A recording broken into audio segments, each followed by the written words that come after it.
നമുക്കെല്ലാവർക്കും ജീവിതത്തിൽ ഒരുപാട് പ്രശ്നങ്ങളുണ്ട്. അതുകൊണ്ട് തന്നെ വല്ലാത്ത പിരിമുറുക്കം അനുഭവപ്പെടും. അങ്ങനെ നമ്മുടെ ജീവിതത്തിലെ സമ്മർദ്ദത്തിൽ നിന്ന് മുക്തി നേടാൻ ചില സ്ഥലങ്ങൾ നമ്മൾ കണ്ടെത്തി വെച്ചിട്ടുണ്ടാകും. അവിടെ പോയാൽ എല്ലാം ശരിയാകും എന്ന് വിശ്വസിക്കും. വളരെ സ്ട്രെസ് ഫ്രീ ആയി തോന്നും. ചിലപ്പോൾ അത് കടൽ തീരങ്ങളായിരിക്കാം, ക്ഷേത്രങ്ങളായിരിക്കാം, മസ്ജിദായിരിക്കാം, ആൾ സഞ്ചാരമില്ലാത്ത ഏതെങ്കിലും ഒരു സ്ഥലം, മലമുകളായിരിക്കാം. ഇന്നത്തെ കേസിലും ഒരു സ്ത്രീക്ക് സംഭവിച്ചത് ഇത് തന്നെയാണ്. അവളുടെ ജീവിതത്തിലെ പിരിമുറുക്കത്തിൽ നിന്നും രക്ഷപ്പെടാൻ അവൾ അമ്പലത്തിലേക്ക് പോയി. പക്ഷെ അവൾക്ക് അറിയില്ലായിരുന്നു ആ ക്ഷേത്ര പൂജാരി തന്നെ തന്റെ ജീവിതത്തിന്റെ അവസാനം കുറിക്കുമെന്ന്. ഈ ഒരു കേസ് കാരണം മുംബൈയിലെ ആയിരക്കണക്കിന് ആളുകൾ തെരുവിലിറങ്ങി പ്രതിഷേധിക്കാൻ തുടങ്ങി. കുറ്റവാളിയെ തൂക്കിലേറ്റണം എന്നാവശ്യപ്പെടാൻ തുടങ്ങി.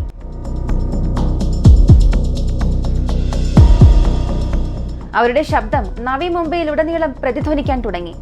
കാരണം അത്തരത്തിൽ ഒരു സ്ഥലത്തായിരുന്നു കുറ്റകൃത്യം സംഭവിച്ചത്. ആർക്കും സങ്കല്പിക്കാൻ പോലും കഴിയാത്ത ഒരു സംഭവം.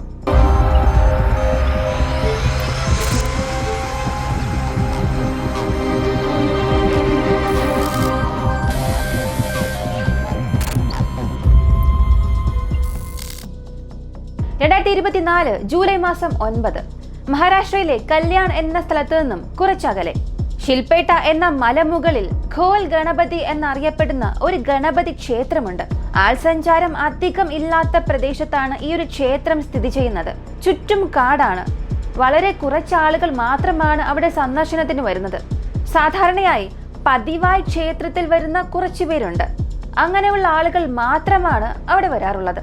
അങ്ങനെ എല്ലാ ദിവസത്തെയും പോലെ ഒരാൾ ആ ക്ഷേത്രം സന്ദർശിക്കാനായി അവിടെ വന്നു. സന്ദർശന സമയം ഉച്ചയ്ക്ക് 2 മണിയായിരുന്നു. അതിനാൽ അദ്ദേഹം ക്ഷേത്രത്തിന് ചുറ്റും അങ്ങനെ കറങ്ങി നടക്കുകയായിരുന്നു. ക്ഷേത്രത്തിന് പുറകുവശത്തുള്ള ഭാഗത്തേക്ക് പോകുമ്പോൾ പെട്ടെന്ന് അയാൾ ഒരു കാര്യം ശ്രദ്ധിച്ചു. 2 പാറകൾക്കിടയിൽ ആരോ ഒരാൾ കിടക്കുന്നത് പോലെ അയാൾക്ക് തോന്നി. ഒരു സംശയത്തിന്റെ പേരിൽ നന്നായി ഉറ്റുനോക്കുമ്പോഴാണ് അത് ഒരു സ്ത്രീയാണെന്ന് അയാൾക്ക് മനസ്സിലായി. അവരുടെ ശരീരത്തിൽ നിന്നും ഒരുപാട് രക്തം വരുന്നതായും അയാൾ കണ്ടു. മാത്രമല്ല അവരുടെ ശരീരത്തിൽ യാതൊരു ചലനവുമില്ലായിരുന്നു. ഉടൻ തന്നെ പോലീസിന് വിവരം അറിയിച്ചു. അല്പസമയത്തിൽ പോലീസ് സംഭവ സ്ഥലത്തെത്തി. ആ ഡെഡ് ബോഡി അവിടെ നിന്നും എടുത്തു. അവളുടെ മുഖം, കൈ, കാൽ ഇങ്ങനെ ശരീരത്തിൽ ഉടനീളം ഒരുപാട് പരിക്കുകൾ ഉണ്ടായിരുന്നു.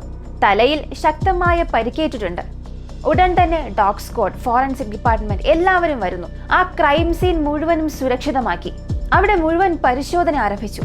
എന്നാൽ അന്വേഷണത്തിൽ ആ സ്ത്രീ ആരാണെന്ന് പോലീസിന് കണ്ടെത്താൻ സാധിച്ചില്ല. ചുറ്റുമുള്ളവർക്കും അവരെക്കുറിച്ച് യാതൊന്നും അറിയില്ല. ഈ നാട്ടുകാരിയല്ല, ഒരുപക്ഷെ ക്ഷേത്രം സന്ദർശിക്കാൻ എത്തിയ ഏതെങ്കിലും വിനോദസഞ്ചാരി ആയിരിക്കും എന്നാണ് ആ പ്രദേശവാസികൾ പറഞ്ഞത്. ആ സമയം ലോക്കൽ പോലീസുകാർ ചെയ്തത് ആ ജില്ല മുഴുവനിലുമുള്ള പോലീസ് സ്റ്റേഷനിലേക്ക് ഈ സ്ത്രീയുടെ ഫോട്ടോ അയച്ചു കൊടുക്കുന്നു. ഏതെങ്കിലും മിസ്സിംഗ് കംപ്ലൈന്റ് ലഭിച്ചിട്ടുണ്ടോ എന്നുള്ളത് അന്വേഷിക്കാൻ ആവശ്യപ്പെട്ടു. അതിന്റെ അടിസ്ഥാനത്തിൽ നവി മുംബൈ എന്ന സ്ഥലത്തെ NRI പോലീസ് സ്റ്റേഷനിൽ നിന്ന് വളരെ പ്രധാനപ്പെട്ട ഒരു വിവരം ലോക്കൽ പോലീസിന് ലഭിച്ചു. ഈ സംഭവം നടക്കുന്നതിന് 4 ദിവസങ്ങൾക്ക് മുൻപ് കോമൾ എന്ന പെൺകുട്ടി പോലീസ് സ്റ്റേഷനിലേക്ക് വന്നു. 30 വയസ്സുള്ള തന്റെ സഹോദരിയെ ജൂലൈ മാസം 6 മുതൽ കാണാതായി എന്ന് പറഞ്ഞ് ഒരു മിസ്സിംഗ് കംപ്ലൈന്റ് കൊടുത്തു. കൂടെ സഹോദരിയുടെ ഒരു ഫോട്ടോയും നൽകി. ഇപ്പൊ പോലീസ് ചെയ്തത് ഈ ഒരു ഫോട്ടോയും മരിച്ച ആ സ്ത്രീയുടെ മുഖവും ഒന്നാണോ എന്ന് പരിശോധിക്കുന്നു. അവ രണ്ടും ഒന്ന് തന്നെയായിരുന്നു. ഉടൻ തന്നെ ഡെഡ് ബോഡി പോസ്റ്റ്മോർട്ടം ചെയ്യാൻ അയച്ചു. ഈ ഒരു കേസ് അന്വേഷിക്കാൻ 3 സ്പെഷ്യൽ ടീമിനെ രൂപീകരിക്കുകയും ഉടൻ തന്നെ അന്വേഷണവും ആരംഭിച്ചു. മരിച്ചുപോയ പെൺകുട്ടിയുടെ പേര് അക്ഷിത മാത്രേ. 6 വർഷങ്ങൾക്ക് മുൻപ് ഇവർക്ക് വിവാഹം കഴിഞ്ഞു. ഭർത്താവിന്റെ പേര് കുനാൽ. ഇവർക്ക് 3 വയസ്സുള്ള ഒരു മകനുണ്ട്. ദിവസവും അക്ഷിതയുടെ സഹോദരിയായ കോമൽ സഹോദരിയെ വിളിച്ച് സംസാരിക്കുന്നത് പതിവായിരുന്നു. അങ്ങനെ ജൂലൈ മാസം 6 ഫോണിലൂടെ 2 പേരും സംസാരിച്ചിരുന്നു. പിന്നീട് ഉച്ചയ്ക്ക് ശേഷം സഹോദരിയെ കോണ്ടാക്ട് ചെയ്യാൻ സാധിച്ചില്ല. ഭയന്നുപോയ കോമൽ ഉടൻ തന്നെ സഹോദരി ഭർത്താവിനോട് അതിനെക്കുറിച്ച് ചോദിച്ചു. അയാൾ പറഞ്ഞത്, എനിക്കൊന്നും അറിയില്ല, വീട്ടിൽ ചെറിയൊരു പ്രശ്നമുണ്ടായി, അവൾ വീട്ടിൽ നിന്നും ഇറങ്ങിപ്പോയി, എന്ത് സംഭവിച്ചു എന്ന് ഞങ്ങൾക്കറിയില്ല എന്ന് പറഞ്ഞ് ആ കോള് കട്ട് ചെയ്തു. പിന്നീട് കോമൾ പല സ്ഥലങ്ങളിലും അന്വേഷിച്ചു, പലരോടും ചോദിച്ചു. യാതൊരു വിവരവും ഇല്ലാത്തതുകൊണ്ട് NRI പോലീസ് സ്റ്റേഷനിൽ ചെന്ന് ഒരു കംപ്ലൈന്റ് കൊടുത്തു. കംപ്ലൈന്റ് സ്വീകരിച്ചത് SI മീന ബരാട്ടി എന്ന ലേഡി പോലീസ് ആയിരുന്നു. കോമളിന്റെ പക്കൽ നിന്നും അക്ഷിതയുടെ ഫോട്ടോ വാങ്ങുകയും അവളെ തിരികെ അയക്കുകയും ചെയ്തു. അതല്ലാതെ കേസ് അന്വേഷിക്കാനുള്ള യാതൊരു നടപടികളും അവർ സ്വീകരിച്ചില്ല. അങ്ങനെ 3 ദിവസം കഴിഞ്ഞ് ജൂലൈ മാസം 9 അക്ഷിതയുടെ ഡെഡ് ബോഡി 18 കിലോമീറ്റർ അകലെയുള്ള ശിൽപേട്ട മലയിൽ നിന്നും കണ്ടെത്തുന്നു. അതിക്രൂരമായി കൊല്ലപ്പെട്ട അവസ്ഥയിലാണ് ആ പെൺകുട്ടിയുടെ ശരീരം ലഭിച്ചത്.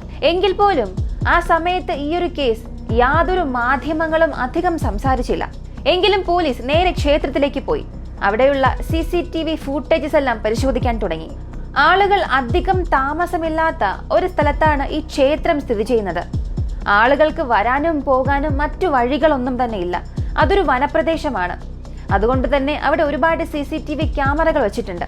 അവരിത് പരിശോധിച്ചപ്പോൾ അക്ഷിത രാവിലെ ഒരു 10 മണിയോടുകൂടി ആ ക്ഷേത്രത്തിനുള്ളിലേക്ക് പ്രവേശിക്കുന്നത് കാണിക്കുന്നുണ്ട്.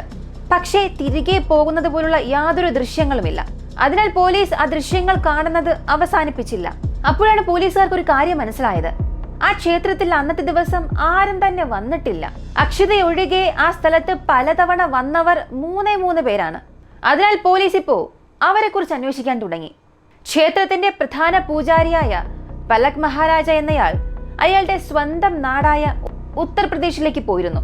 അതായത് അക്ഷിത ക്ഷേത്രത്തിൽ വരുന്നതിന് തൊട്ട് മുൻപുള്ള ദിവസം തന്നെ അദ്ദേഹം സ്വന്തം നാട്ടിലേക്ക് പോയി. അദ്ദേഹത്തിന് പകരം അതേ നാട്ടിൽ തന്നെയുള്ള ബോംബെയിൽ ജോലി ചെയ്യുന്ന 45 വയസ്സുള്ള സന്തോഷ് കുമാർ മിശ്ര എന്നയാൾക്ക് ആ ക്ഷേത്രത്തിന്റെ നടത്തിപ്പ് പണികളെല്ലാം നൽകുന്നു. പൂജകളെല്ലാം യഥാക്രമം ചെയ്യാൻ ആവശ്യപ്പെട്ടു. അങ്ങനെ ജൂലൈ മാസം 5-ാം തീയതി സന്തോഷ് കുമാർ മിശ്ര എന്നയാൾ ഈ ക്ഷേത്രത്തിലേക്ക് വന്നു. തന്റെ പണികളെല്ലാം ചെയ്യാൻ തുടങ്ങി. ഇയാളിൽ ഒരു സംശയം വന്ന പോലീസ് ആദ്യം അയാളെ കസ്റ്റഡിയിലെടുത്ത് ചോദ്യം ചെയ്യാൻ തുടങ്ങി. അപ്പോഴാണ് പോലീസുകാർ പോലും പ്രതീക്ഷിക്കാത്ത ഒരു വഴിത്തിരിവ് അവിടെ സംഭവിച്ചത്. ആ ക്ഷേത്രത്തിന്റെ പ്രധാന പൂജാരി സ്വന്തം നാട്ടിലേക്ക് പോയതുകൊണ്ട് സന്തോഷിനെയായിരുന്നു അദ്ദേഹം വരുന്നതുവരെയും ക്ഷേത്രത്തെ നോക്കാൻ ആവശ്യപ്പെട്ടത്. എന്നാൽ ഈ സന്തോഷ് എന്ന പൂജാരി വരുമ്പോ തന്നെ അയാളുടെ മറ്റ് 2 സുഹൃത്തുക്കളെയും കൂടെ കൊണ്ടുവന്നു. 52 വയസ്സുള്ള രാജ്കുമാർ പാണ്ഡെ, 62 വയസ്സുള്ള ശ്യാം സുന്ദർ ശർമ്മ. അവർ അന്നത്തെ ദിവസം രാത്രിയോടുകൂടിയാണ് ക്ഷേത്രത്തിൽ വന്നത്.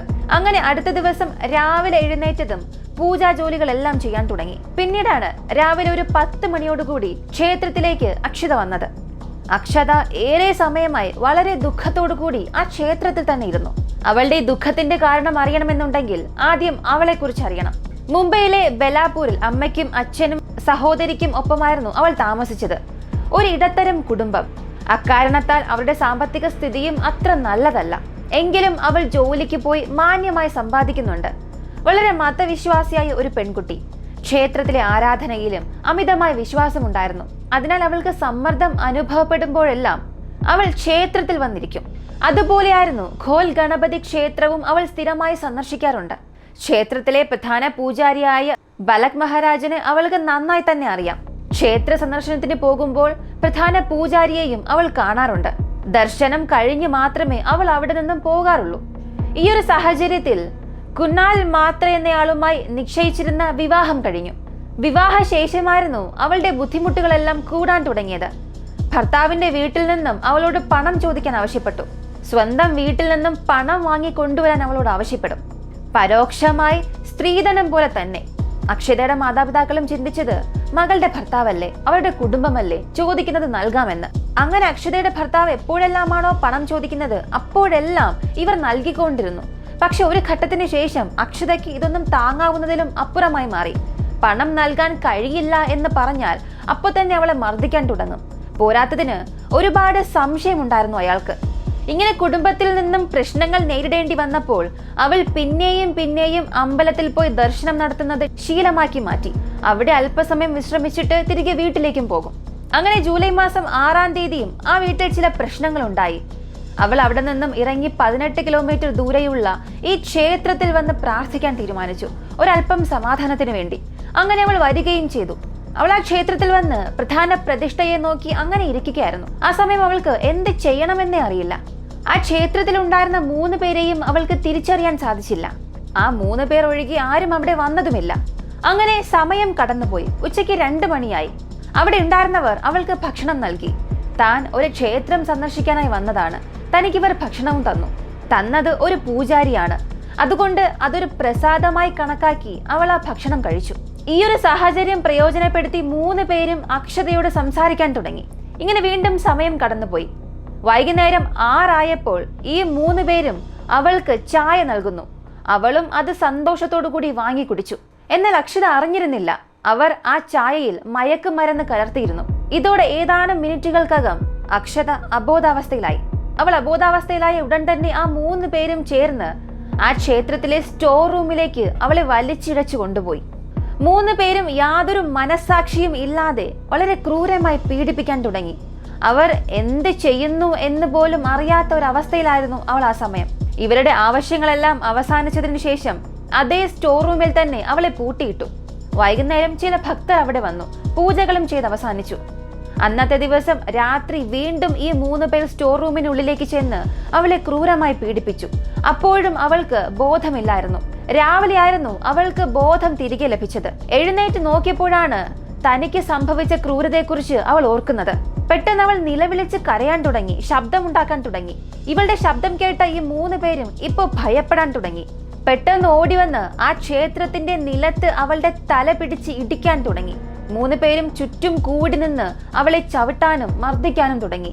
3 പേരിൽ 2 പേർ അവളുടെ കൈയും കാലും പിടിച്ചു വെക്കുകയും ഒരാൾ അവളുടെ കഴുത്ത് ഞെരിച്ച് കൊല്ലുകയും ചെയ്തു, അതേ ക്ഷേത്രത്തിനുള്ളിൽ വെച്ച്. അവൾ അബോധാവസ്ഥയിലായിരുന്നപ്പോൾ തന്നെ അവളുടെ ഫോൺ സ്വിച്ച് ഓഫ് ചെയ്തിരുന്നു. അവൾ മരിച്ചതിന് ശേഷവും അതേ സ്റ്റോർ റൂമിൽ തന്നെ അവളെ അടച്ചു വെച്ചു. അടുത്ത ദിവസം എല്ലാ ജോലിയും അവസാനിച്ചതിന് ശേഷം, അതായത് ജൂലൈ മാസം 8-ാം തീയതി രാത്രിയായിരുന്നു അവളുടെ ഡെഡ് ബോഡി ആ ക്ഷേത്രത്തിന് പുറകിലെ പാറക്കൂട്ടത്തിൽ വലിച്ചെറിയുകയും അവിടെ നിന്ന് യാതൊന്നും അറിയാത്തതുപോലെ ക്ഷേത്രത്തിലെ പതിവ് ജോലികളെല്ലാം ചെയ്യാൻ തുടങ്ങി. പിന്നീട് കൂടെ ഉണ്ടായിരുന്ന 2 സുഹൃത്തുക്കൾ അവർ നാട്ടിലേക്ക് മടങ്ങി. പ്രധാന പൂജാരി ക്ഷേത്രത്തിലെത്തുമ്പോൾ തനിക്കും പോകാം എന്നുള്ളതായിരുന്നു അയാളുടെ പദ്ധതി. എന്നാൽ അതിനൊക്കെ മുൻപ് തന്നെ അക്ഷതയുടെ ഡെഡ് ബോഡി പോലീസ് കണ്ടെടുത്തു. ഇപ്പൊ ഇയാളുടെ മൊഴി കേട്ടതിനു ശേഷം കൂടെ ഉണ്ടായിരുന്ന ആ 2 പേരെയും കസ്റ്റഡിയിലെടുത്ത് ചോദ്യം ചെയ്യാൻ തുടങ്ങി. അവരും ഇതേ കാര്യം തന്നെയാണ് പറഞ്ഞത്. കൂടാതെ അക്ഷതയുടെ ഭർത്താവിന്റെ അമ്മ എല്ലാവരെയും അറസ്റ്റ് ചെയ്യുന്നു. സ്ത്രീധന പീഡന കുറ്റം ചുമത്തിയാണ് അവരെ അറസ്റ്റ് ചെയ്തത്. നാട്ടിലേക്ക് പോയി തിരികെ വന്ന ക്ഷേത്രത്തിലെ മൂത്ത പൂജാരിയായ ബലക് മഹാരാജിനോട് ഇക്കാര്യത്തെക്കുറിച്ച് ചോദിച്ചപ്പോൾ അദ്ദേഹം പറഞ്ഞത്, എനിക്കും ഇതിനും യാതൊരു ബന്ധവുമില്ല. ഒരു പക്ഷേ അവർ കുറ്റം ചെയ്തിട്ടുണ്ടെങ്കിൽ തീർച്ചയായും അവർ അർഹിക്കുന്ന ശിക്ഷ അവർക്ക് നൽകണമെന്ന് അദ്ദേഹം പറഞ്ഞു. മരിച്ചുപോയ അക്ഷതയുടെ അച്ഛനും അമ്മയും സഹോദരിയും പറഞ്ഞത്, എന്റെ മകളെ കാണാതായ അന്നത്തെ ദിവസം തന്നെ ഞങ്ങൾ കംപ്ലൈന്റ് കൊടുത്തിരുന്നു. എന്നാൽ പോലീസ് ശരിയായ രീതിയിൽ കേസ് അന്വേഷിച്ചില്ല. ഒരു പക്ഷെ അങ്ങനെ ചെയ്തിരുന്നെങ്കിൽ എന്റെ മകളെ ജീവനോടുകൂടി ലഭിക്കുമായിരുന്നു. കാരണം ജൂലൈ മാസം 6-നായിരുന്നു മകളെ കാണാതായത്.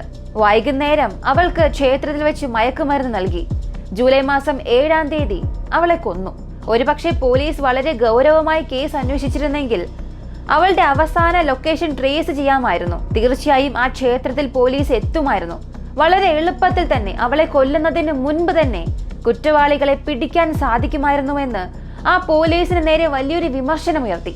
ഇതിനിടയിൽ ഈ ഒരു സംഭവം കാട്ടുതീ പോലെ പടർന്ന് ജനങ്ങൾ റോഡിലിറങ്ങി പ്രതിഷേധം നടത്താൻ തുടങ്ങി. ഇത്രയേറെ വിമർശനങ്ങളും പ്രശ്നങ്ങളും ജനങ്ങളുടെ പ്രതിഷേധവും ഉയർന്നപ്പോൾ SI മീന മറാഠി എന്നയാളെ സസ്പെൻഡ് ചെയ്തു. ഒരു പെൺകുട്ടിയെ കൊന്നു, ക്രൂരമായി കൊന്നു, അതും ക്ഷേത്രത്തിനുള്ളിൽ വെച്ച്. തീർച്ചയായും ഇത് ചെയ്തവരെ തൂക്കിലേറ്റണമെന്ന പല ശബ്ദം ഉയരാൻ തുടങ്ങി.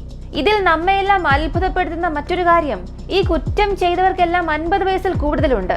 ഒരാൾക്ക് 52, ഒരാൾക്ക് 54, മറ്റൊരാൾക്ക് 62 വയസ്സ്. ഒരുപക്ഷെ പോലീസുകാർ പെട്ടെന്ന് ആക്ഷൻ എടുത്തിരുന്നുവെങ്കിൽ അവളിന്ന് ജീവനോടിരിക്കുമായിരുന്നു. പോലീസിന് നേരെയും ക്ഷേത്രത്തിന് നേരെയും പല ചോദ്യങ്ങൾ ഉയരാൻ തുടങ്ങി. ഇത്രയും പ്രശസ്തമായ ഒരു ക്ഷേത്രം, വലിയൊരു ക്ഷേത്രം, അവിടെയുള്ള മുഴുവൻ ഉത്തരവാദിത്വം അപരിചിതർക്ക് എങ്ങനെ ഏൽപ്പിക്കാൻ തോന്നി? കൂടാതെ NRI പോലീസ് സ്റ്റേഷനിലെ അധികാരികളുടെ പ്രവർത്തനവും വളരെ ലജ്ജാകരമാണ്. അവരുടെ അശ്രദ്ധ കാരണം സജീവമായി പ്രവർത്തിക്കാതിരുന്നത്. ഒരു പക്ഷേ അവർ നന്നായി പ്രവർത്തിച്ചിരുന്നെങ്കിൽ അവൾ ഇന്ന് നമ്മോടൊപ്പം ജീവിക്കുമായിരുന്നു. അക്ഷതയ്ക്ക് 3 വയസ്സുള്ള ഒരു കുട്ടിയുണ്ട്. അവൻ എന്ത് തെറ്റാണ് ചെയ്തത്? മാതാവിന്റെ പരിചരണമില്ലാതെ, യാതൊരു ഉത്തരവാദിത്വവും സ്നേഹവുമില്ലാത്ത ഒരച്ഛന്റെ കൂടെ ആ കുഞ്ഞിനെ എങ്ങനെ ജീവിക്കാൻ സാധിക്കും? ഇതിൽ ജീവിതകാലം മുഴുവനും കഷ്ടപ്പെടുന്നത് ആ കുഞ്ഞു തന്നെ ആയിരിക്കില്ലേ? മാനസിക സംഘർഷം അനുഭവിക്കുന്ന ഏതൊരു വ്യക്തിയെയും ഇങ്ങനെയൊരു സ്ഥലത്തിലേക്കായിരിക്കും ആകർഷിക്കപ്പെടുന്നത്. കുറച്ചു നിമിഷം അവിടെ വന്നിരുന്നാൽ മനസ്സ് ശാന്തമാകും, സമാധാനം ലഭിക്കുമെന്ന് കരുതും. അങ്ങനെ അക്ഷതയും കുറച്ചു നിമിഷത്തേക്ക് ഒരു സമാധാനം തിരയുകയായിരുന്നു. എന്നാൽ ഒരു ക്ഷേത്രം പോലുള്ള പാവനമായ പവിത്രമായ സ്ഥലത്ത് ഈ മൃഗങ്ങൾ മറ്റൊരു മാനസികാവസ്ഥയിലായിരുന്നു. തങ്ങളോടുള്ള അവളുടെ വിശ്വാസം നേടിയെടുക്കുകയും അവളുടെ വിശ്വാസം നശിപ്പിക്കുകയും ചെയ്തു. ക്ഷേത്രം വളരെ സുരക്ഷിതമായിരിക്കുമെന്ന് ചിന്തിച്ചാണ് പല സ്ത്രീകൾ പല മണിക്കൂറുകളോളം അവിടെ ചിലവഴിക്കുന്നത്. എന്നാൽ ഇങ്ങനെയുള്ള മൃഗങ്ങൾ കാരണം ക്ഷേത്രങ്ങളിൽ പോകാൻ പോലും 5 മിനിറ്റ് അവിടെ ഒന്നായിരിക്കാൻ പോലും ഭാവിയിൽ പല സ്ത്രീകൾ ഭയപ്പെടേണ്ട ഒരു സാഹചര്യമാണ് ഇവർ സൃഷ്ടിച്ചത്. നിങ്ങൾ ഏത് മതസ്ഥലത്താണെങ്കിലും ദയവായി അജ്ഞാതരായ ചില വ്യക്തികളിൽ നിന്നും അകലം പാലിക്കുക. ഒരിക്കലും അവരെ വിശ്വസിക്കരുത്. ജാഗരൂകരായിരിക്കുക. എപ്പോഴും നിങ്ങൾക്ക് ചുറ്റും നടക്കുന്ന സാഹചര്യങ്ങളെ തിരിച്ചറിയാൻ നിങ്ങളുടെ കണ്ണുകൾ എപ്പോഴും തുറന്നു തന്നെ വയ്ക്കുക. അക്ഷതയെ കൊന്ന കുറ്റവാളികൾക്ക് കഠിനമായ ശിക്ഷ തന്നെ ലഭിക്കുമെന്ന് നമുക്ക് പ്രതീക്ഷിക്കാം, പ്രാർത്ഥിക്കാം. ഈ ഒരു വീഡിയോയെ കുറിച്ചുള്ള നിങ്ങളുടെ അഭിപ്രായം കമന്റിൽ പറയുക. വീഡിയോ ഇഷ്ടമായാൽ ലൈക്ക് ചെയ്യുക. ഇങ്ങനെയുള്ള വീഡിയോസ് കാണാൻ താല്പര്യമുള്ളവർ നമ്മുടെ ചാനൽ ഇപ്പോൾ തന്നെ സബ്സ്ക്രൈബ് ചെയ്യുക.